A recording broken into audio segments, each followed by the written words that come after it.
steering wheel. Somebody tell him to give it to me. There's something loose between my legs. I don't know. Let go! I'm heavier than a freaking boat.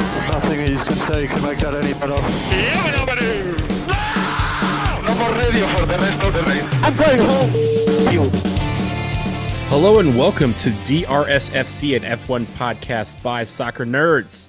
I'm a soccer nerd. I am Donald. I am here with two fellow soccer nerds. We are here to review the Chinese Grand Prix. First of all, Ebony, how are we doing this evening? Doing great. Just out here chilling. I'm still so excited from that race that I just can't wait to talk about it because it was so much fun. Both the sprint and the race. They were just both so much fun. Yeah, I'm very excited to talk about this one. Andre is also with us. Andre, how you doing, my man? I'm good. I survived the tornado and the 85 degrees snow and then tornadoes here in Northern Virginia. I don't know what's going on, but we killing the planet, y'all. I'm scared. Andre lives 10 miles from me. He got all this weather. I got barely rain. Nothing. So that just tells you what the DMV weather is like. Hey, before we get started with the recap of the Chinese Grand Prix, we do want to, of course, address the fact that the Saudi Arabia and Bahrain Grand Prix were canceled. Of course, this comes stemming from the ongoing war that's going on in the Middle East, war, military conflict, whatever you want to call it. It is unsafe right now, but also logistics of getting freight, people there in a safe manner and also be able to do all the festivities around each race safely was just not something that was able to happen. So we're not going to comment in full here, but we did want to do general thoughts on how everything, or why everything happened, what it means, just like 5 minutes or so, and then we will probably expand in full in a future episode. So, Andre, with that, your quick thoughts on both of those Grand Prix being canceled, lowering the calendar to 22 races for 2026. Yeah, I mean, from an F1 standpoint, it sounds like they're not going to be out much money at all. I mean, the TV contracts are completely satisfied with just 22 races. Otherwise, they'll be trying to reschedule them. They were trying to look at rescheduling to Portugal and Turkey and decided that the logistics of that aren't really worth it. And so they're just going to straight up cancel them. From a global perspective, it just really sucks. Our country is unhinged, led by unhinged people, and it has consequences. And I really wish people in this country understood the fact that your vote has consequences larger than yourself. And if they understood that, the vast majority of the country understood that, we would not be in this problem. And obviously, this is bigger than F1. We wouldn't also be in the problem with ICE killing people and yada, yada. So it's a tough way to start a recap of a race, but this is just the world in which we live right now. And it's really, really, really it's evil, and it's also embarrassing as an American, I'll be honest.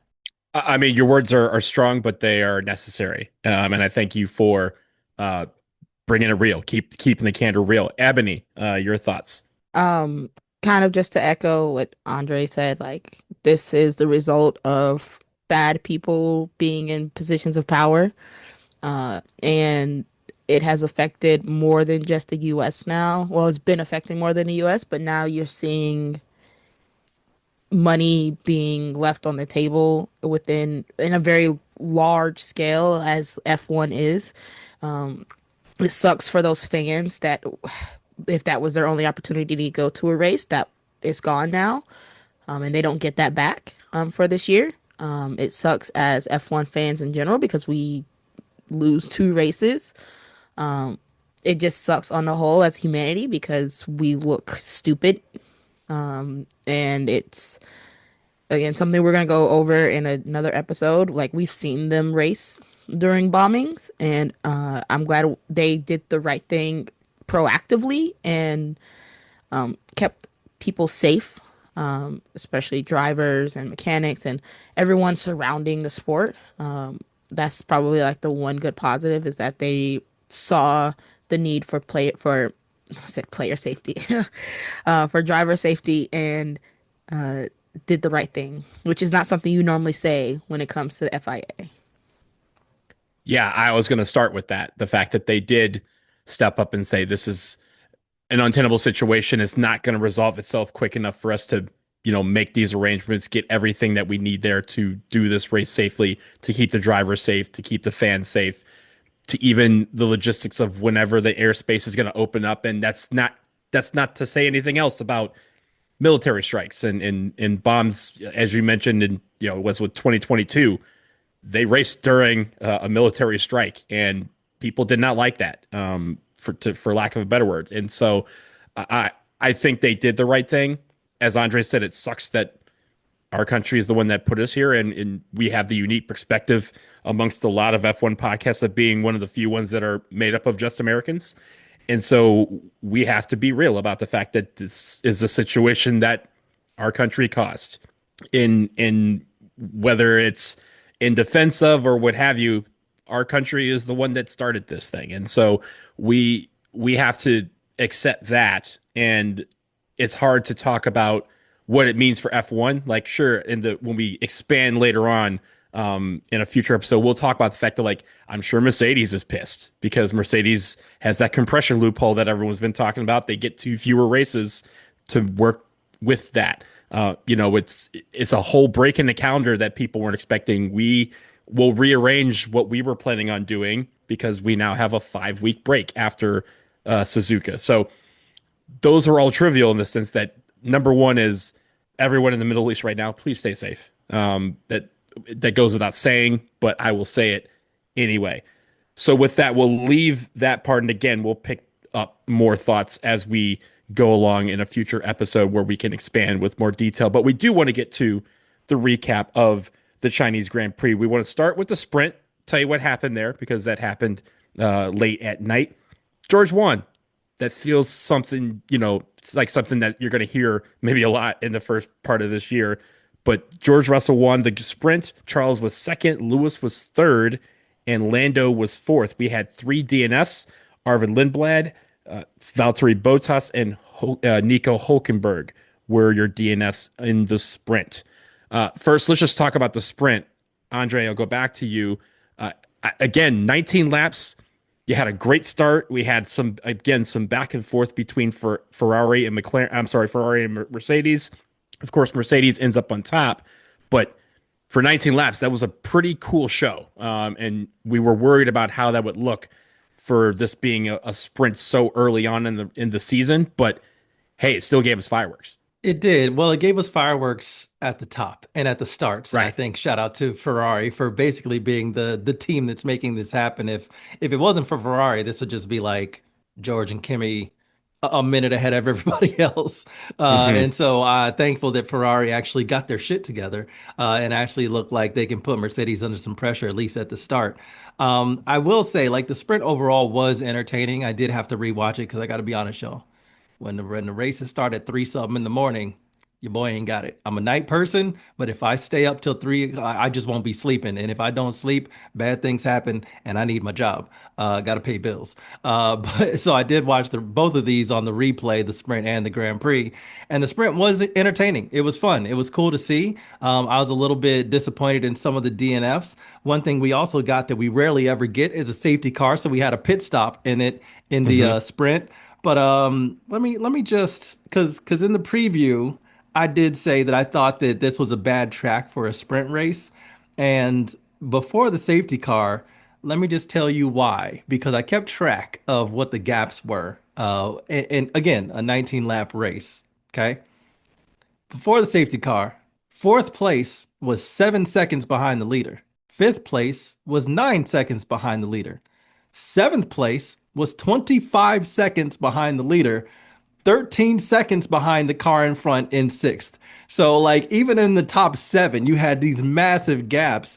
And that was kind of what I was worried about with this race, with it being such a long track. But credit where it's due. They got a safety car. Things got interesting. And we actually did get a little bit of a battle, certainly from the Ferraris, which I did love to see. I love the battles, and we're going to talk about obviously in the Grand Prix because we had more of it. We had more laps for that to happen. But the sprint, the start for Ferrari being so great makes it where qualifying in a way makes it more intriguing. Like, they qualified in 3rd and 4th. You're like, oh, they could just do this right off the jump, and it's just a matter of whether they can hold. And so you have that intrigue as opposed to, as you mentioned, Mercedes going off, and all of a sudden, like 5 laps later, you're like, oh, this is over. Who's racing for 4th and 5th? Let's see what the middle of the pack is looking like. But Ebony, get in here. Let's talk about what you thought about the sprint. I mean, even like first of all, the sprint was fun. Like we said, like the starts for Ferrari all have been making races interesting. Even with the very small sample size we have, they have pushed the Mercedes, and the Mercedes isn't ready for it. It feels like they are like, okay, we know that Ferrari's going to jump us on these first like 3 turns because they're just faster off the line. But then, like, every time you saw George retake, like, either first or overtake a Ferrari, it was always on that back. It was in the back, turn, 16? I think it's the last turn.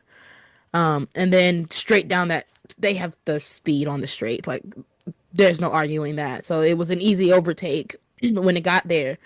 But they were making it interesting. It was a battle. It went from does he know the start to I had a lot of fun, which we'll talk about, like those radio calls. Those were hilarious. But and then the safety car helped Kimi so much. I don't know if you guys remember, he had a 10-second penalty and he served it during that safety car and then still came back to like sixth or something like that. Just wild.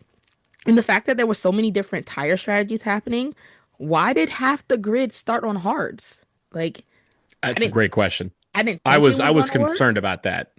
Yeah. Just the amount of people just tinkering because they have to, because you only got the one practice session.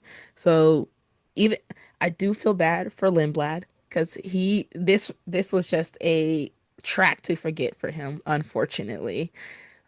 With both the sprint and the actual race, just poor guy. Because this was his first time at this track, as they kept telling us, his first time ever at this track. So he never got to, even in the practice, and he spun, I believe, and then he got into an accident. It was just a mess. But I had fun with the sprint. I hate that Norris got to fourth because of the safety car, because it was just a jumbled mess of people trying to restart. And then literally on the restart after the safety car, nobody was ready for it apparently, because the only person that got off good was George, and everybody else was just like, oh yeah, it's still not done, we've got like 4 more laps to do. So that was my only meh moment, just people just not paying attention. And all of a sudden George is like 6 seconds down the road and you're just like, oh, okay, well, race over, I can go to bed now, it's 4 a.m. Sure. Well, yeah, I think with the sprint specifically, you mentioned the hard tires, and I was concerned that we weren't going to get a lot of good racing on the hard tires because a lot of teams like to use that conservatively. Also, it just wouldn't have been as fast. But I think also in a sprint weekend where they have to kind of retool what they're doing with the tires that they return after every single round, I'm sure they were probably saving soft tires for qualifying and for the actual race. And they said, okay, if we're going to literally burn some rubber, let's burn these hards first before we get to the ones that we think we'll need later in the weekend. I think it was interesting that even with the hard tire, which is not necessarily built for the fastest drive, we did get some fast action. And so we got some speeds, we got some overtakes, and like you said, some jockeying for position. So I thought it was a fun race, and I was hoping that wasn't the only fun we'd have this weekend, and it turns out we were right.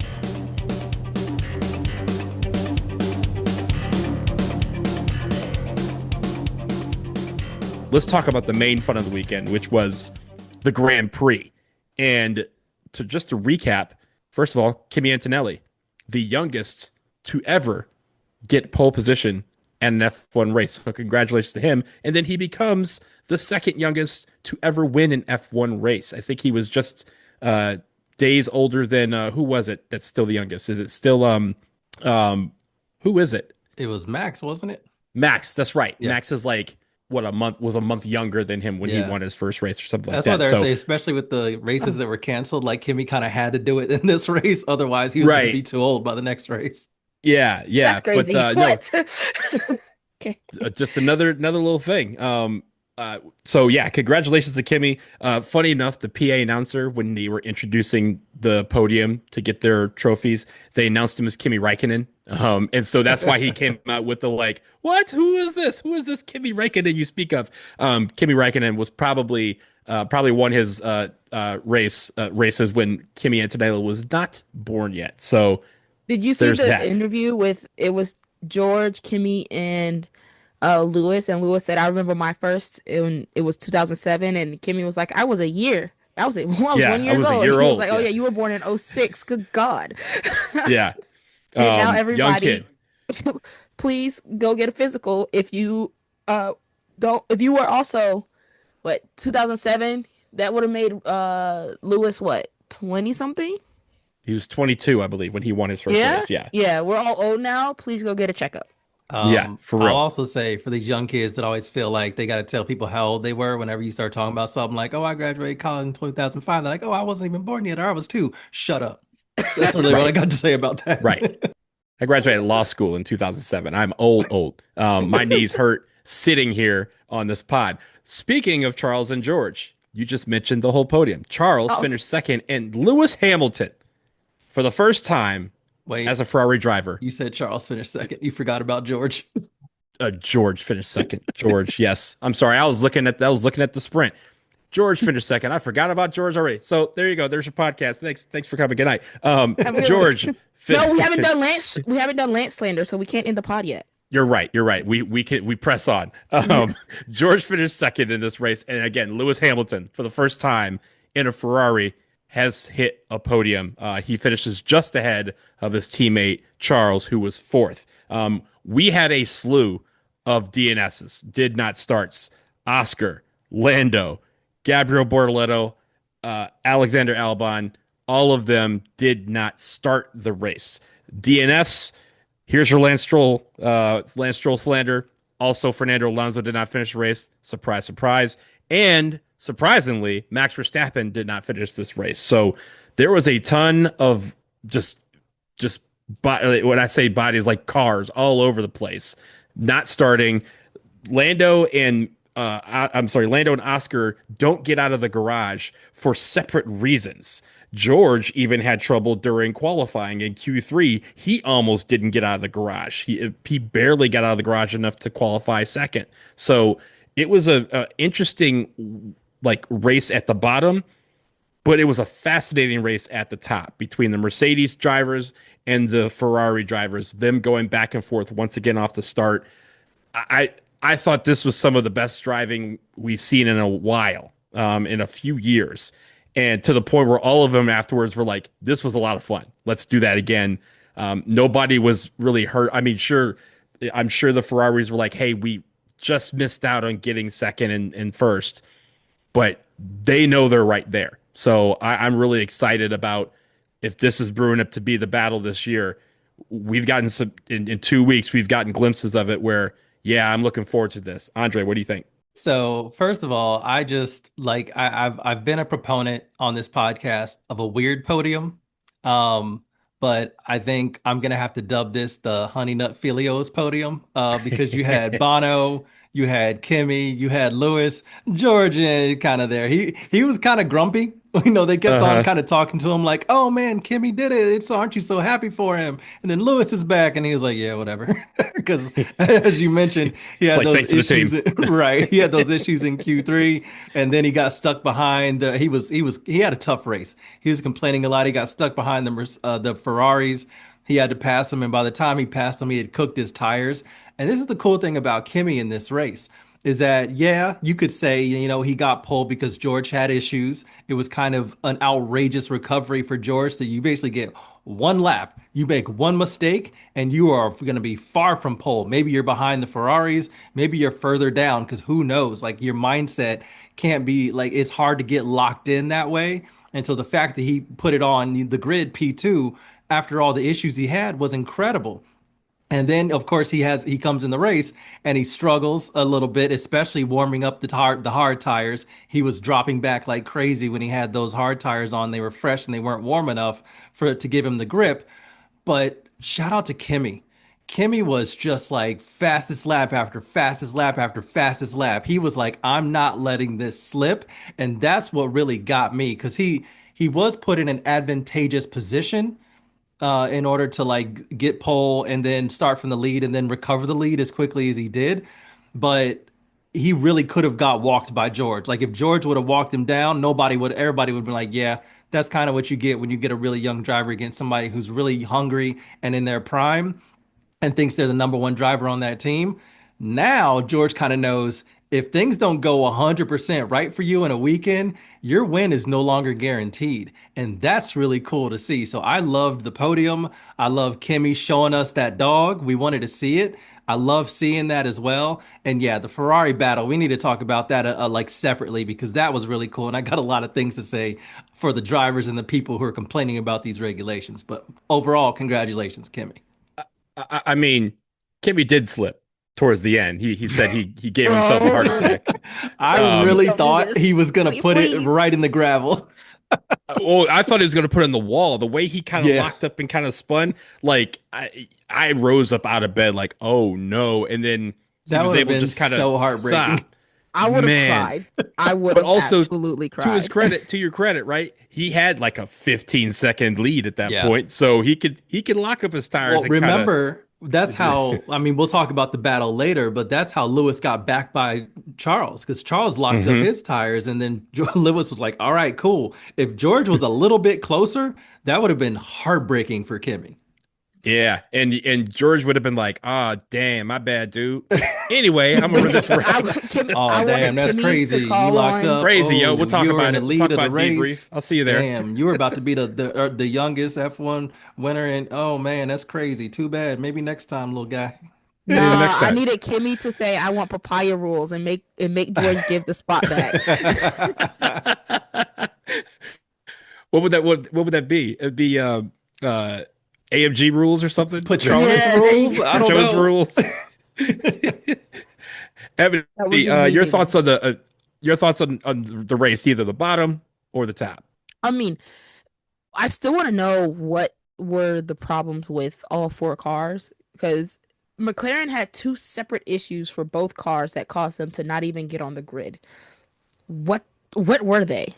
I know one was engine or one was like power, and I would think that was Lando, but we still don't know about Oscar. Oscar has not raced a competitive lap in 2026.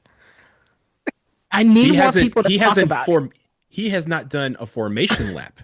Yeah, no. That man is just I don't understand what's going on. This is why I think last year he should have been a lot more vocal than he was because you never know what's going to happen. And here we are. God. And it's the fact that I can't even say that Williams or Aston Martin had the least amount of points because neither car started. So technically, you were the bottom of the barrel this week. That's insane. I mean, they did get a couple points in the sprint. That's why they're not on the list, which we will discuss later. But look, I think McLaren has some issues, and it's very funny and very telling that you guys noticed you didn't hear a lot of Zach Brown, right? Because Zach Brown wasn't there. Zach Brown was at the IndyCar race with the McLaren team that they have there, and it's funny that I think last year this happened too, where he was gone for a race. I think his son graduated or something like that, and so he's like, "Hey, I'm going to miss this race," and that's when McLaren had a bunch of issues, and we're like, "Man, we need McLaren to be solid while he's gone, so he doesn't think about coming back and have been on all the telecasts." So. But I think with McLaren, it's a real issue because for the first time in a couple years, they're looking like we're not near the top. They may not be near the bottom, right? Despite the fact that they're not starting races, but they're moving like a team that's at the bottom, and that is unlike what we've seen from McLaren over the past couple of years, and them winning these constructors championships, and with Lando winning the drivers last year. I mean. Everyone was like, "Oh, we have to come after McLaren because they're the winners. Like Lando's the champion. We're coming after Lando." And literally, race one, everyone has forgotten about McLaren because they have done nothing of value. Everyone's like, "Oh, Mercedes." They're acting like Mercedes was the constructors champion last year. and that's not the case. They clearly have the superior car this year, no doubt about it, and it's very close. Like a close second is very much Ferrari, but you know who it's not? Red Bull. I think the Baby Bulls are better than the Red Bull car this year. It's just a huge shakeup, and you see it in the race. Lawson was out there hooping. What the fuck? Gasly, Gasly was up there. Colapinto was in second place at one point for several laps. Colapinto was second. Yeah, for several laps, and he was doing his damnedest holding off the Ferraris. It was like, are we in the Twilight Zone? Gasly finished what, like sixth or eighth? I think sixth, because Ollie got fifth. Yeah, right. What is happening? Like, I love it. I mean, I think like this is. I think there's a couple things going on. One, this is why McLaren's run of dominance, particularly the drivers last year, but also, and I think even more impressively, to be back-to-back constructors champions. When you're a customer team, you pay Mercedes to put their engine in your car. It's really hard to do better than the works team, the team that's manufacturing their own stuff. They have information you don't. They have it sooner, and they only have to give it to you when the law says they got to give it to you. That's it. And when they make a change, they don't have to tell you about the change, which is kind of something that I think is going on behind the scenes. McLaren and Williams are a little bit frustrated with Mercedes and being like, hey, we need to, like, y'all should have given us more information about the engine. And Mercedes just like dropped it off in the middle of the night and was like, enjoy, see y'all later, see you at the track. And they got nothing. There's no recourse, there's nothing they can do about it, because contractually you have the engine at the time you were supposed to have the engine. But as we see, there's so many of these little issues popping up, even with Mercedes, George's engine. You know, they were able to get it refired. It looks like it was a similar issue, two separate issues, which are maybe in the same category of issue with McLaren, and they weren't able to fix it. So you are able to see that difference in troubleshooting and what they have showing up in real time. And it is like wrecking McLaren right now. They cannot get on track. They have a driver who hasn't finished a race, hasn't started a race in 2 races into the season. It's awful. It's an awful situation for them. But it's to me, it's one of those things where they will maybe be able to figure it out. Red Bull has their own issues. Their power unit doesn't look anything like it looked in testing. I remember testing early on. People were like, yo, Red Bull is just pumping out the laps, like just lap after lap after lap. That engine looks reliable. It looks strong. It looks fast. Wow, I can't believe Red Bull put this together without Honda. They just brought in Ford and they didn't miss a beat. Beats have been missed. That engine is not reliable. We have seen it now across both teams. Max having to retire the car, which is no wonder he's grumpy, which we'll talk about later. But like, you are seeing some really big teams who are used to relying on and being in the top and scrapping, being absolutely nowhere. Mercedes said, look, you didn't pay us for our time. You paid us for our engine. Here's the engine. Yep. Pieces sold separately. We'll talk to you later. You seen Pluribus? Either of y'all watch Pluribus? I've seen a couple of shows. Yeah. Okay. You see how they were dropping off food to your boy who wouldn't come out, a little storage facility? That's basically how Mercedes was dropping off those engines. They were just like, bye. Hope you enjoy it. It's outside the gate. Come get it. And look, McLaren had their engine last year and was dominating them. So Mercedes was like, not this year. Like we're going to keep our proprietary information. I want to go back to the fun that was the scrap between Lewis and Charles, because for several laps, once the Mercedes kind of separated themselves, we got some racing between the two.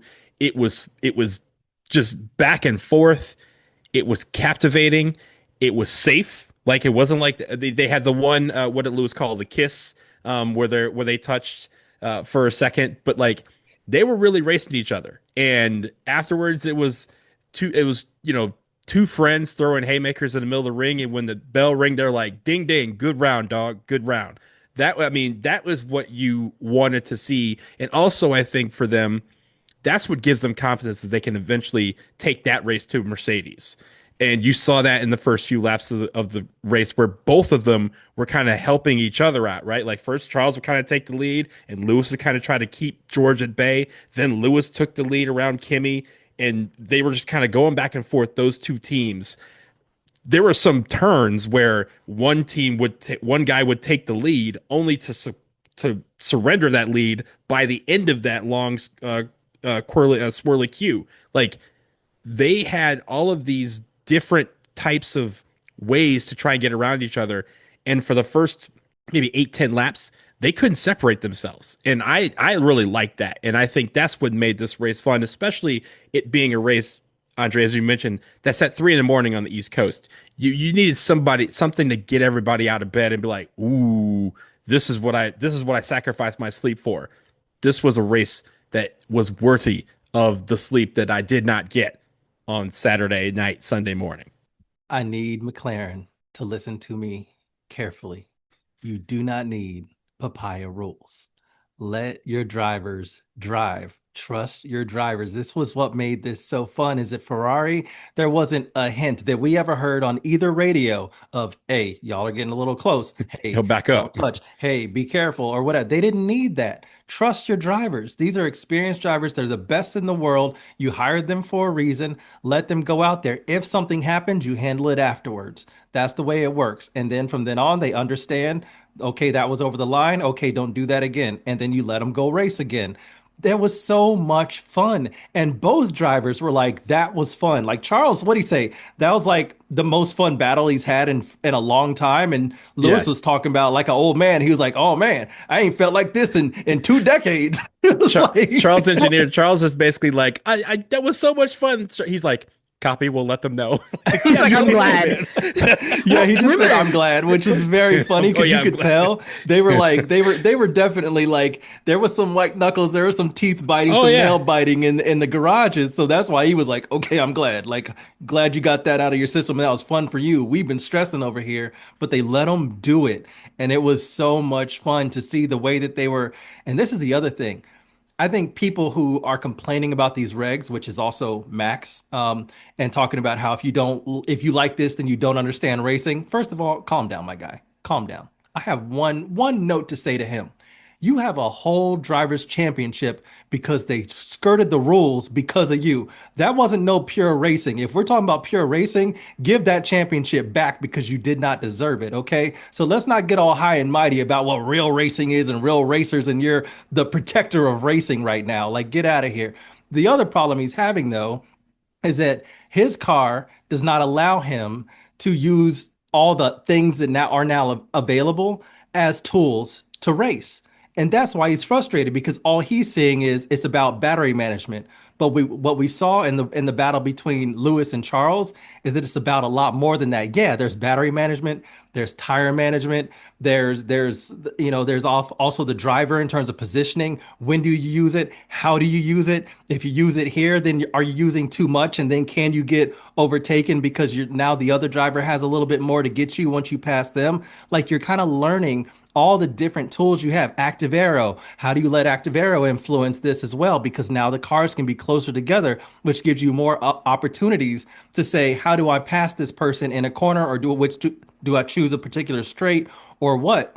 When before it was DRS, it's just like move to the right, move to the left, pass, and then back in front. That's it. We're seeing drivers have to think several moves ahead now in terms of when do I use it? How do I use it? What's my grip like? When's the best opportunity for me to use it? Where is the space? What's the driver in front of me doing? How can I make this cleanly? And how can I make it stick? And they're all learning in real time. And that was what was cool about Charles and Lewis, is that they're learning all of these things in real time, so that when, like, I really hope they're able to get the engine on par with Mercedes, because then we'll see some real battles. Then we'll see some real scraps. But as it was, seeing both of them go at it with no interference, hell yeah. Give me that.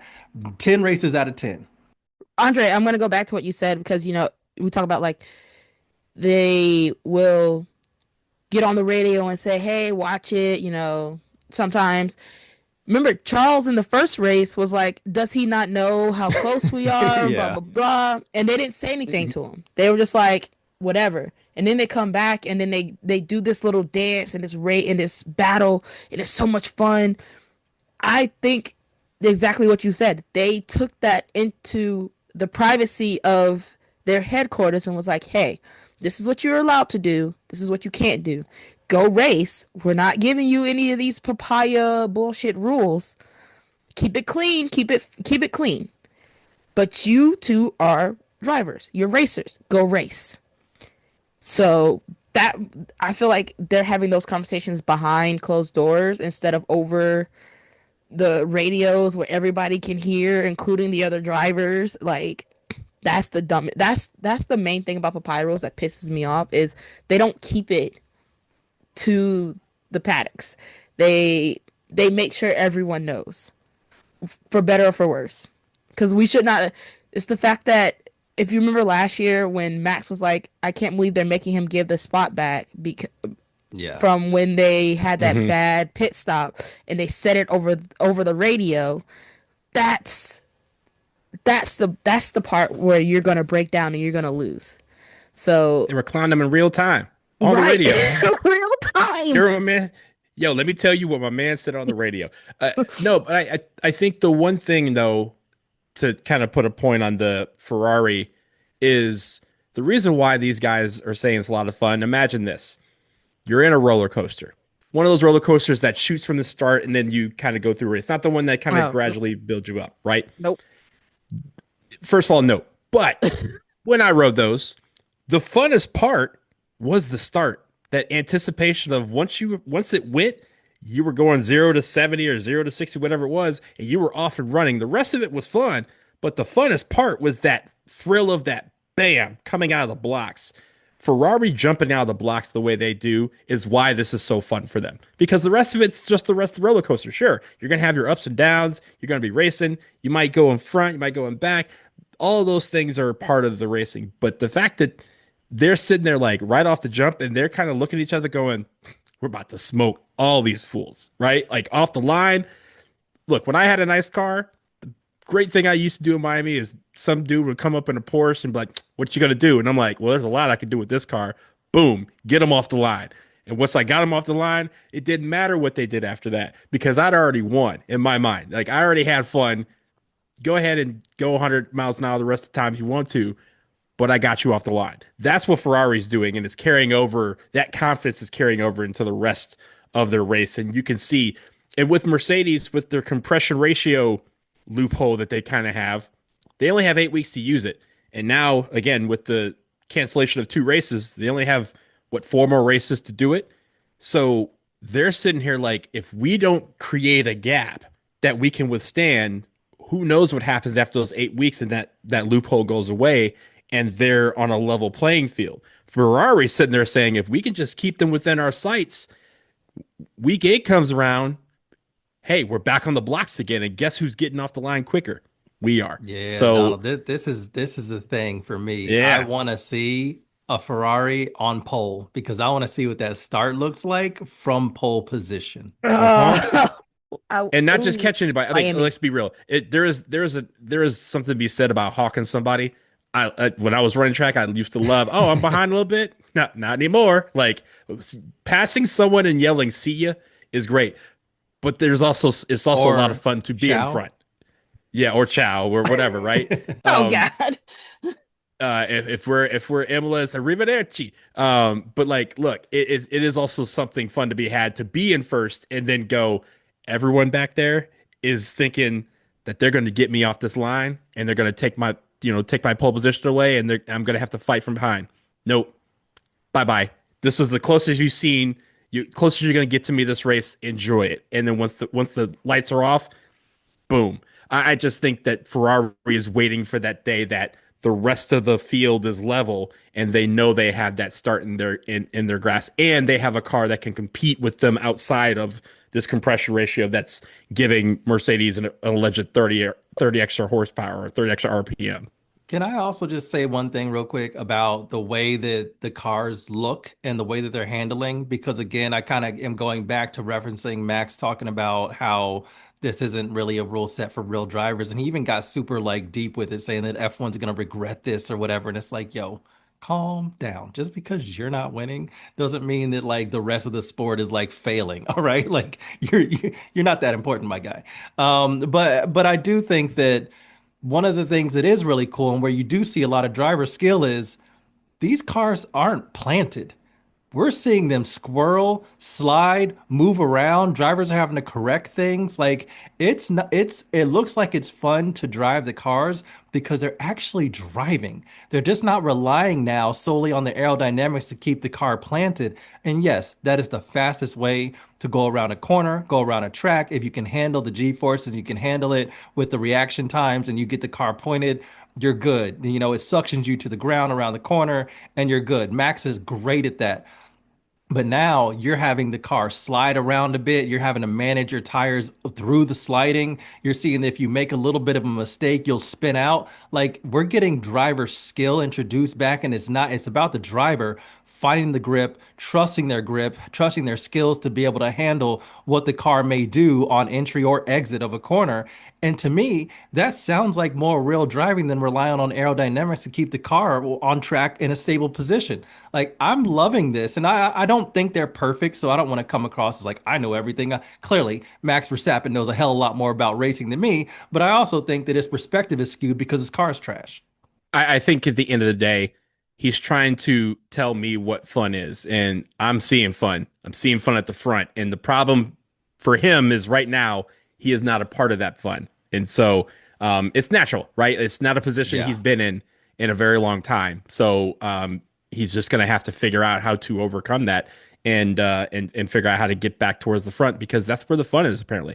Okay, we're going to take a quick break, and then on the other side, we're going to talk about our podium predictions, review those. We'll talk about our constructors scrap and see how we did there. And then we issue our Zoomy and Gloomy Boy honors. So we'll be right back.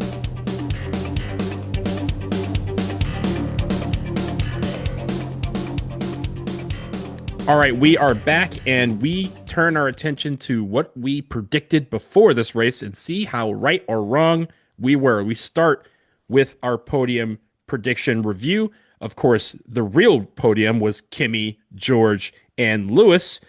We'll start with the people who aren't here. Kyle wrote Kimi, George, and Lewis. Did he actually pick the right one? Wait a minute. That's absurd. Yeah, that's bonkers. That's absurd. Kyle, See, number first one, it's the come down stupid and get your Metazua car. thing, and now it's the correct podium. We're not bringing Metazua in here. We're not doing I was that. going to say we might need to explain that to people, but I don't even want to because that game makes me Nope. mad. Not doing it. Metazua.com, not doing it. Deep D wrote Kimi, Charles, and Max with Lewis winning the sprint. She was very close to, of course, Kimi taking the win. Andre, you had, for the sprint, you had George, Charles, and Lewis. That was correct. That was outstanding. Outstanding work. In the actual Grand Prix, you had Kimi, Charles, and George. So you were very close. Yeah, I was close. I'm actually mad that for some reason we all decided Kimi was winning this race and then he won the race. So we looked like geniuses, but I don't know what happened to all of us just being like, yep, feels like it's Kimi's time. Who's we? We does not include me because me had Lewis, George, and Charles with Charles winning the sprint. Again, very close on both of those. I did not get Kimi on my podium. And Ebony, you had Charles, Lewis, and George. Again, very Kimi close. winning the sprint. I remember that. Kimi winning the sprint, and you were very close on that as well. So a great prediction we had amongst all of us. So congratulations, to everybody, Mercedes and Ferrari winning. That's what we did. It's just a matter of who's who on top of the leaderboard. Let's go to our constructors scrap review. We combined the points from the sprint and the Grand Prix. So the most points was Mercedes. It was actually much closer, but Mercedes getting both wins, but in both the sprint and the Grand Prix, put them over the top. The least from the weekend, again, including both the sprint and the Grand Prix, there were 3 teams that scored 0 points, and that was Aston Martin, Cadillac, and Audi, unfortunately. So Kyle, he had most points as Mercedes. He was right there. His least points, he had BBO Williams. And BBO Williams Carlos Sainz did get into the points in the Grand Prix. I had Ferrari as most points. I was just off there. I had Aston Martin as least because that's a free space on the bingo card, and now we'll continue to use it until we outlaw it, which might be the next race. We'll discuss it as a crew. Andre had most points as Mercedes and least points as Williams. So again, very very close. I don't think you're upset that Carlos Sainz denied you your perfecto in this one. I'm not mad at signs. I love signs. I'm not mad. I'm disappointed at everybody else that had to like drop out of this race for it to happen. Right. Yeah. He definitely would have, it would have been much closer had, 7 racers not finished the race. But Deep D had Ferrari as her most points and Williams for least. So wrong and wrong there, unfortunately. And Ebony had Ferrari with most points, and she also took the free space of Aston Martin for least. So at least we got 1 out of 2 there. Ebony, me and you had the same thing. Yeah. We're going to move to our Zoomy and Gloomy boys. Before I get to you two, Kyle did write one in. He had Gloomy boy as Alex Albon and Zoomy as Alpine. Alpine with the double points there. So that's a good one. Ebony, let's go to you. Who is your Gloomy and Zoomy? Gloomy was Lindblad. Poor guy. I mentioned it earlier, but this was just not his track. He hadn't been here before, and I doubt he wants to come back. So, oof. And I believe my Zoomy boy, Gasly. Come on, Alpine. We were in second at one point. Alpine had a good weekend, right? They had double points, and congratulations to part owner Michael B. Jordan on his Best Actor Oscar last night. Just when I thought I was off of Alpine, Michael B. Jordan pulls me back in, maybe. Are you gonna get an Alpine tattoo or a Michael B. Jordan tattoo? Save that for the next one. Give us some drama. On that one. Tune in next week. Andre, you're Zoomy and Gloomy boy. Yeah, I think there's an obvious Zoomy boy, but I didn't go obvious because I think you're gonna get there, which is great because it needs to be mentioned. So thank you for doing that. Otherwise, I would have had to do it. I'm gonna start with Gloomy, and that is Max Verstappen. For a lot of the reasons that I've already mentioned. He is not having an okay time. He is really struggling a lot with the car. The car looks like it's in a bad shape. I am actually becoming a little bit terrified that he's going to find himself at Mercedes. I don't know how that's going to happen. I don't know who they boot out. But if Max is angry and wants to know what driving one of these cars the front looks like, it doesn't look like Red Bull is going to be ready to do that anytime soon. They usually fix their cars over the course of a season, but they keep having so many DNF situations with that engine that I don't know if they're going to be able to solve it quickly. They might need the summer break to try to figure it out, or at least getting to the summer break so they have enough data to figure it out. My Zoomy boy, listen, we mentioned it earlier, Ollie Behrman. Ollie's having a great time. Nice. This is the thing. If your car is okay, your car is balanced, and you can use all the tools available, you're having a great time. Ebony mentioned Pierre Gasly. He's been hooping. Colapinto scored points, and now you got Ollie Behrman. What, he finished 5th? He was behind Charles Leclerc. He put that Haas up there in P5. That was incredible. Ollie has had a really good start to the season, and I'm really excited to see Haas actually put out when you see so many other teams struggling, Haas is putting out a really good car, a balanced car, and obviously they got that Ferrari engine, so they have those starts too. I like what I'm seeing from Ollie, and Ollie looks like he's very much every bit the future Ferrari driver that he's supposed to be, and I can't wait to see him in red. Just not yet, sir. Not yet. It's interesting. I think with Ollie, and at least in some of the other rookies from last year that are now second year, we've seen not just a boost of confidence amongst all of them, but also an elimination of stress. Like, he's not looking over his shoulder thinking, okay, if I mess this up, are they going to can me? Right. So with that, he's kind of, like you said, he's hooping because he doesn't have that stress. He has the confidence to just go out and do his thing. And voila, he ends up in 5th. And I'm sure we'll see more of him in the points this year. For me, my Gloomy boy is actually a car company. It's McLaren. You can't have 2 DNSs. This was the first time, I think, since 2005 or something like that they've had 2 DNSs in the same race. If Oscar does not get into the formation lap in Suzuka, the next time that he will be able to run a lap is in May. that's not something that you think of when you think of McLaren. So they are my gloomy boys for this weekend. My zoomies, multiple zoomies, are Mercedes and Ferrari, because not only were they the two fastest cars, the two fastest constructors, but they gave us a hell of a show. And for that, I give them my zoomie boys, because that was a lot of fun, both in the sprint and in the Grand Prix. Hey, let's do it again in a couple weeks, eh?